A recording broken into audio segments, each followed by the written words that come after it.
ইতিহাসের মধ্যে লেখা হয়েছে মা প্রতিদিন সন্ধ্যার সময় তাকে ফিরে পান। আজকে সন্ধ্যা হয়ে গেছে, শিশু মুহাম্মদ সাল্লাল্লাহু আলাইহি ওয়াসাল্লাম বাড়ি ফেরেন না।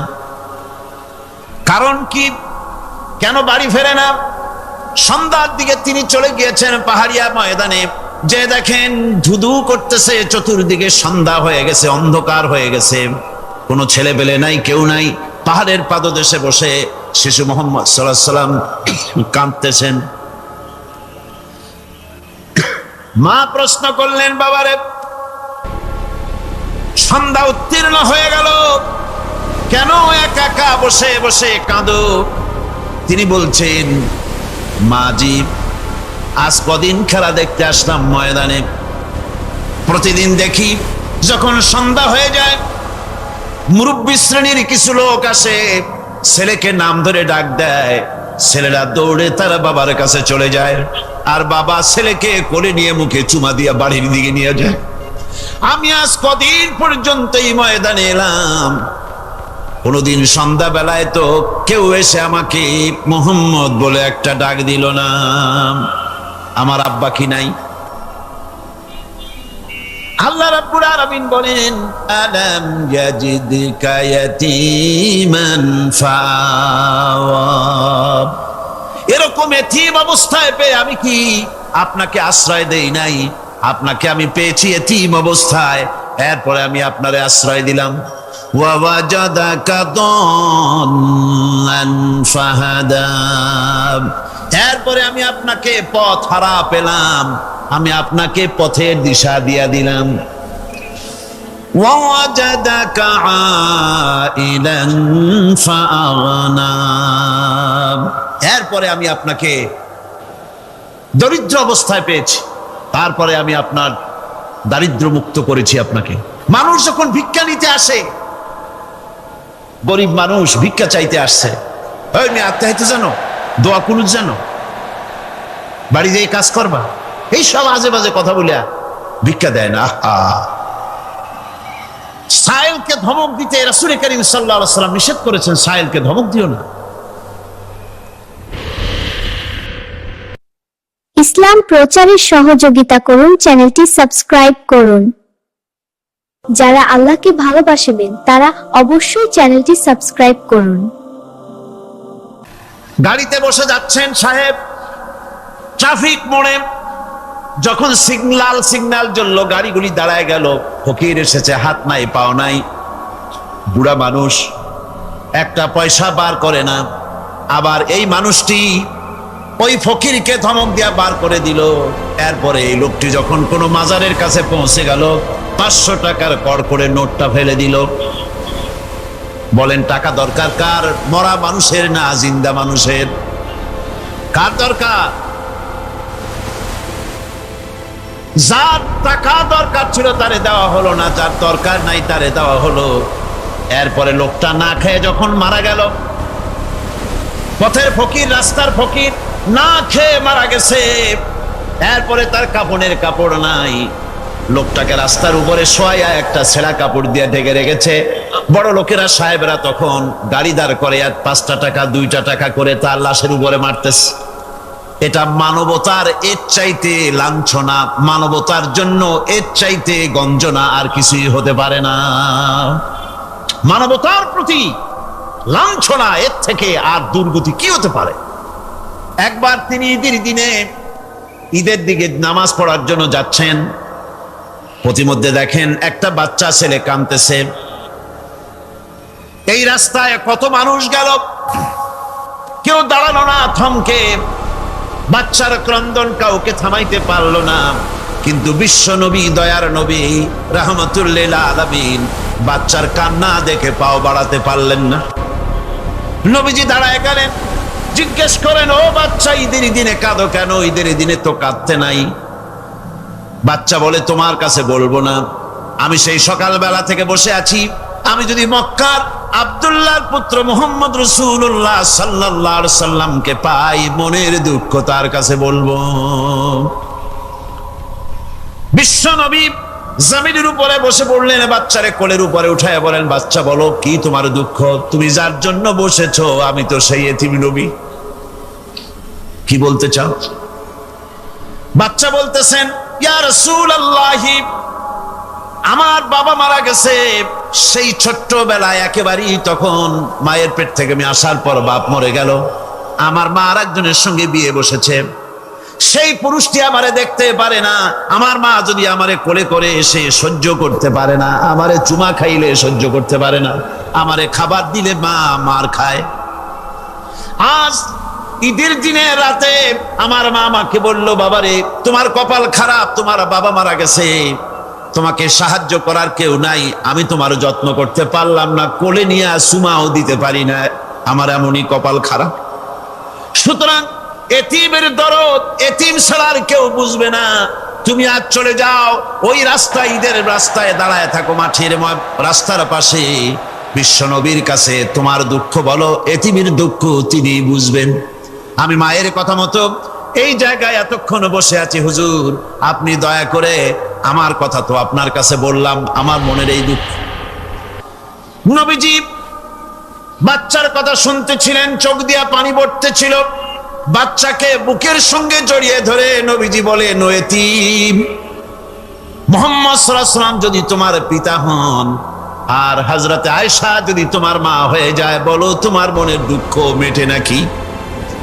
ছেলে টুকরে কেঁদে উঠলো আর বলল, ইয়া রাসূলুল্লাহ, আপনি যদি আমার পিতা হন আর আয়েশা যদি আমার মা হয়ে যায়, এর থেকে বড় সৌভাগ্যের আমার তো আর কিছুই নাই।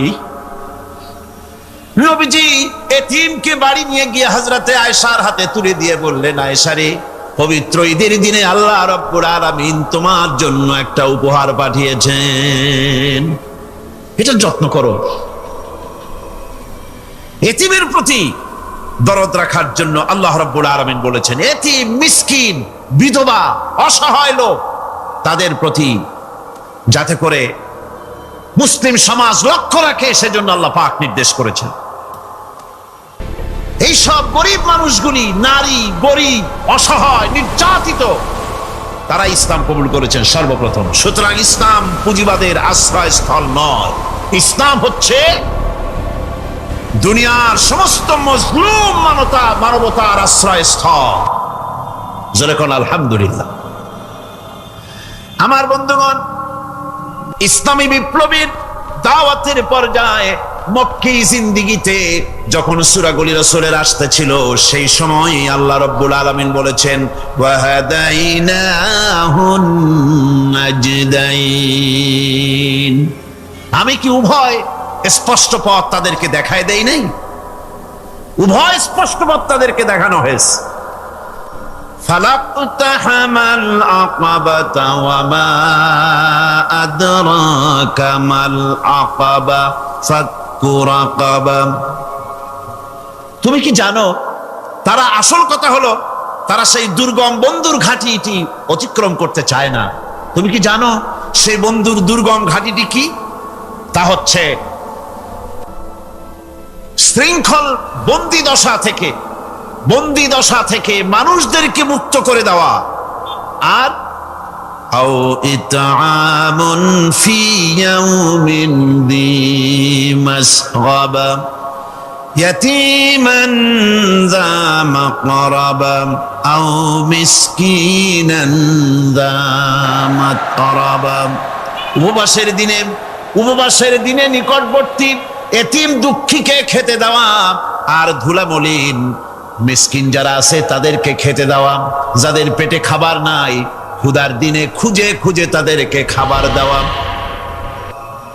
এই সমস্ত কাজ যারা করবে, আল্লাহ রাব্বুল আলামিন তাদের সম্পর্কে বলেছেন, উলাইকা আসহাবুল মাইমানা, কিয়ামতের দিন এদের ডান হাতে আল্লাহ রাব্বুল আলামিন আমলনামা দান করবেন। জোরে কোন সুবহানাল্লাহ। আমলনামা বেঈমান যারা তাদের হাতে আসবে, তাদের কোন হাতে আসবে? বাম হাতে। আর আমলনামা ডান হাতে আসবে কাদের? এই সমস্ত লোকদের যারা এতিমকে, মিসকিনকে যারা খেতে দিয়েছে। আর খেতে দিয়ে, এতিম মিসকিনদেরকে খেতে দিয়ে তারপরে এর দ্বারা তাদেরকে কোনো খোঁটা দেয় নাই। তাদেরকে কেন খাওয়াস? কোরআনে কারীম বলছে, ويطعمون الطعام على حبه مسكينا ويتيما واسيرا। আল্লাহর সৎ লোকেরা আল্লাহর ভালোবাসায় উদ্বুদ্ধ হয়ে খাবার খাওয়ায় মিসকিনদেরকে, এতিমদেরকে। আর তারা বলে ইন্নামা নুতঈমুকুম লিওয়াজহিল্লাহি লা নুরিদু মিনকুম জাযাআন ওয়ালা শুকুরা। আমরা যে তোমাদের খাইতে দিলাম, এ খাওয়াচ্ছি শুধুমাত্র আল্লাহকে খুশি করার জন্য। কারে খুশি করার জন্য? আল্লাহরে খুশি করার জন্য। এই খাবারের ব্যাপারে তোমাদের কাছ থেকে কোনো কৃতজ্ঞতা চাই না। যেটা করি সেটা আল্লাহর জন্যই করি, আল্লাহকে খুশি করার জন্য। সুতরাং না কৃতজ্ঞতা চাই, না এর দ্বারা কোনো বিনিময় চাই। আল্লাহ রাব্বুল আলামিন এতিমের মাল সম্পদ আত্মসাৎ করার ব্যাপারে কঠোরভাবে নিষেধ ঘোষণা করেছেন। এতিমের মাল সম্পদ যেন আত্মসাৎ করো না।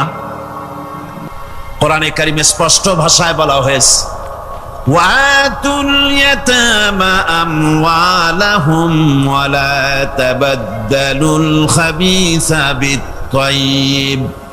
এতিমের মাল, ধন সম্পত্তি যথাযথভাবে তাদের হাতে ফিরিয়ে দাও।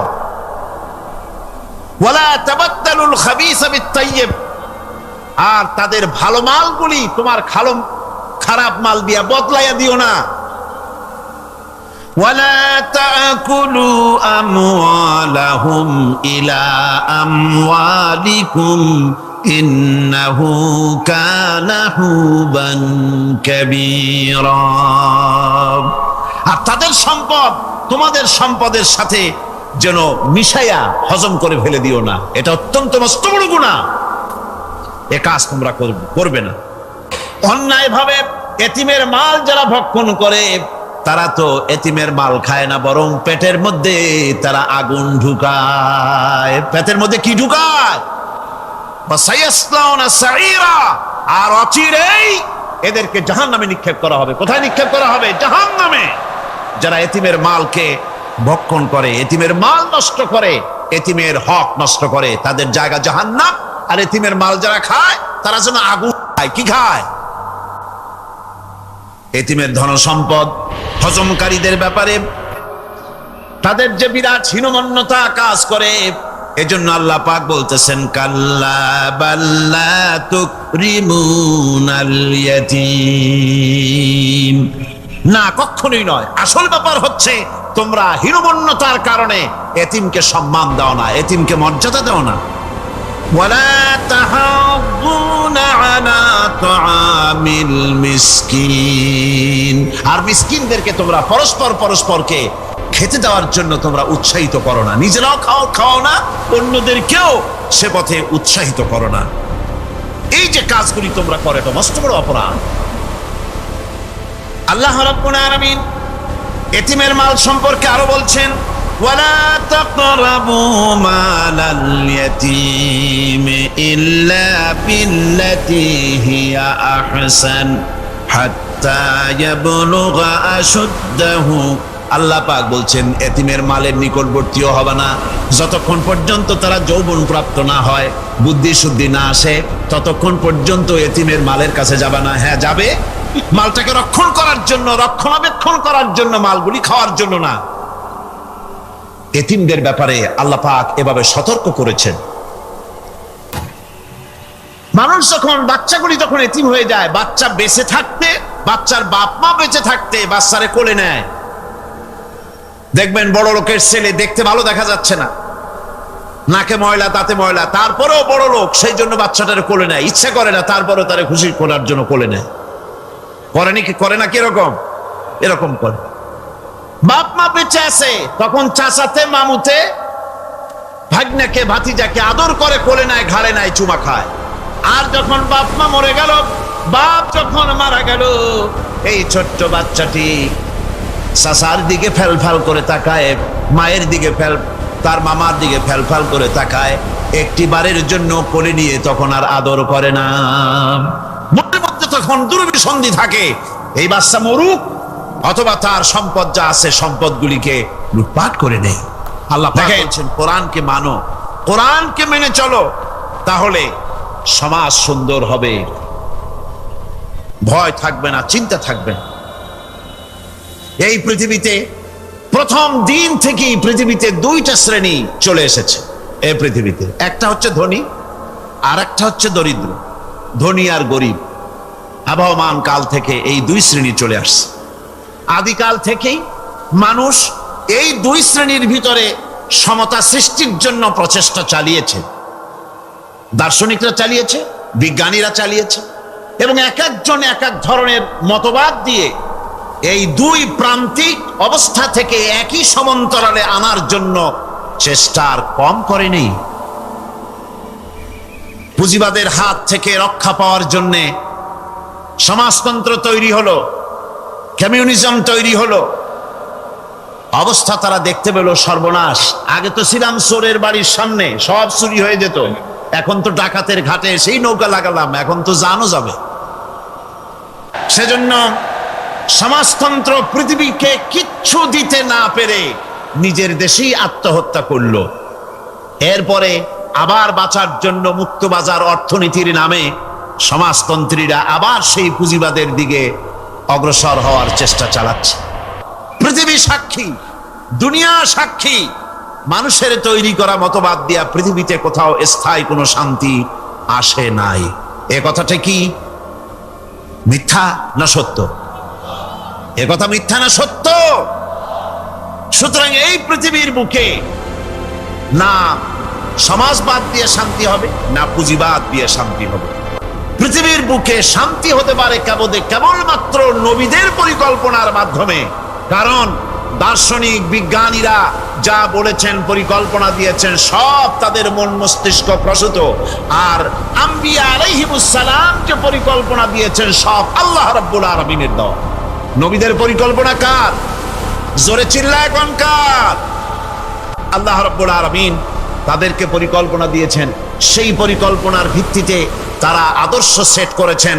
মানুষের মধ্য থেকে দুঃখ, দুর্দশা, দারিদ্র, ক্ষুধা সব দূরীভূত হয়েছে, মানুষ সুখ পেয়েছে, সমৃদ্ধ পেয়েছে।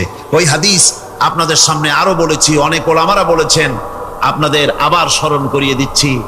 সেই যে হযরতে খাব্বাব রাদিয়াল্লাহু তাআলা আনহু রাসূল করিম সাল্লাল্লাহু আলাইহি সাল্লামের খেদমতে গিয়ে বলেছিলেন যে আলা তাস্তানসিরু লানা আলা তাদউ লানা, হে রাসূল আপনি কি আমাদের জন্য দোয়া করবেন না? আমরা তো না খেয়ে মরে গেলাম, আমরা তো ক্ষুধার জ্বালায় মরে গেলাম, আমরা তো মার খেতে খেতে শেষ হয়ে গেলাম, আপনি কি আল্লাহর কাছে আমাদের জন্য দোয়া করবেন না? আল্লাহর নবী কাবা শরীফের ছায়ায় আরাম ফরমাচ্ছিলেন। হযরতে খাব্বাবের কথা শুনে আল্লাহর নবী উঠে বসলেন আর তিনি বললেন, ও সাহাবী খাব্বাব শোনো, তোমাদের আগে এই জমিনে যারা দ্বীনের দাওয়াত দিতে এসেছিলেন তাদেরকে সমাজ শক্তি, রাষ্ট্র শক্তি তাদেরকে ধরত। ফায়ুহফারু লাহু ফিল আরদ, এরপরে তার জন্য জমিনে গর্ত খনন করা হতো, কবর খনন করা হতো। ফায়ুজালু ফিহা, এরপরে সেই কবরের ভিতরে তাকে কোমর পর্যন্ত গেড়ে দিত। সুম্মা ইউতা বিল মানশার, এরপরে করাত আনা হতো। ফায়ুদাউ আলা রাসিহি, এরপরে তার মাথার উপরে সে করাত রাখা হতো। ফায়ুজালু নিসফাইন, এরপরে করাত চালায়া জীবিত মানুষটাকে চিরে দ্বিখণ্ডিত করে ফেলে দিত। মা ইয়াসুদ্দুহু যালিকা আন দীনি, এত কষ্ট দেওয়ার পরেও, এত নির্যাতন দেওয়ার পরেও সেই যুগে দ্বীনের একজন দায়ীকেও তারা এক চুলো দ্বীন থেকে সরাই দিতে পারে নাই। ও খাব্বাব শোনো, ওয়াল্লাহি লা ইউতাম্মান্নাল্লাহু হাযাল আমরা হাত্তা ইয়াসিরার রাকিবু মিন সানা ইলা হাদারামাউত। ও খাব্বাব শোনো, আমি আল্লাহর নামে কসম করছি, আমি আল্লাহর নামে শপথ করছি, ইয়েমেনের রাজধানী সানা থেকে শুরু করে এই হাজারামাউত পর্যন্ত লোকেরা যাতায়াত করবে, নারী চলবে, সদাগররা চলবে, টাকা নিয়ে চলবে, যৌবন নিয়ে চলবে, মানুষেরা চলাফেরা করবে, দিনেও যাবে রাতেও যাবে। লা ইয়াখাফু ইল্লাল্লাহ, ওই মানুষগুলির মনের মধ্যে আল্লাহ রাব্বুল আলামিনের ভয় ছাড়া কোনো ভয় থাকবে না। জোরে কোন সুবহানাল্লাহ। মানুষের জীবনে প্রকৃত কল্যাণ লাভের পথে দুটি অন্তরায়, দুটি বাধা। তার একটি বাধা হচ্ছে তার ভীতি, ভয়, শক্তিশালীদের ভয়, অত্যাচারীদের ভয়। আর একটা হচ্ছে ক্ষুধা। প্রকৃত কল্যাণ লাভের পথে মানুষের অভাব অনটনের ভয়, ক্ষুধা দারিদ্র্যের ভয় এবং অত্যাচারের ভয়, এই দুইটি ভয় মানুষের মধ্যে সেই প্রথম দিন থেকেই চলে এসেছে। ইসলাম প্রচারের প্রথম অধ্যায় আল্লাহ রাব্বুল আলামিনের বন্দিগির দাওয়াত দিয়ে নবী করিম সাল্লাল্লাহু আলাইহি সাল্লাম বলেছেন, এই ক্ষুধা আর ভয়, এই দুটি জিনিসকে দূর করে দেওয়ার মতো পরিকল্পনা আল্লাহ পাক দিয়েছেন। আজও পৃথিবীতে আমাদের সমাজে এই দুইটা জিনিসেরই ভয়। কয়টা জিনিসের ভয়? একটা হচ্ছে ক্ষুধা, আর একটা হচ্ছে ভীতি। মানুষ সমাজে, বাজারে, স্কুলে, বিশ্ববিদ্যালয়, শিক্ষাঙ্গনে কোনো জায়গায় আরামে বসবাস করতে পারছে না। মাহফিল এসছেন, নিশ্চিন্ত মনে ভিড়ে যেতে পারবেন। আপনার ছেলে বিশ্ববিদ্যালয়ে পড়াশোনা করছে, জীবন নিয়ে বাড়ি ফিরতে পারবে। আপনার মেয়ে কলেজে গিয়েছে, তার ইজ্জত নিয়ে, সম্ভ্রম নিয়ে ফিরে আসতে পারবে, এই গ্যারান্টি আজ আর কেউ দিতে পারে না। সত্য কিনা বলেন?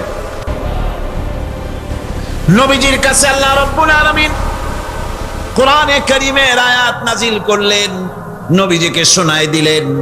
এই দুটো জিনিসের গ্যারান্টি ইসলাম দিচ্ছে, আল্লাহ পাক দিচ্ছেন। তাহলে এই ফালইয়াবুদু রাব্ব হাযাল বাইত, ক্ষুধার সময় যদি খেতে চাও, ক্ষুধার সময় যদি পেট পুড়ে খেতে চাও, আর বিপদের সময় যদি নিরাপত্তা চাও, আরামে যদি ঘুমাতে চাও, তাহলে কি করো? ফালইয়াবুদু রাব্ব হাযাল বাইত, এই ঘরের মালিকের ইবাদত করো। কোন ঘর? আল্লাহর ঘর। এই ঘরের মালিক কে? আল্লাহ সুবহানাহু ওয়া তাআলা।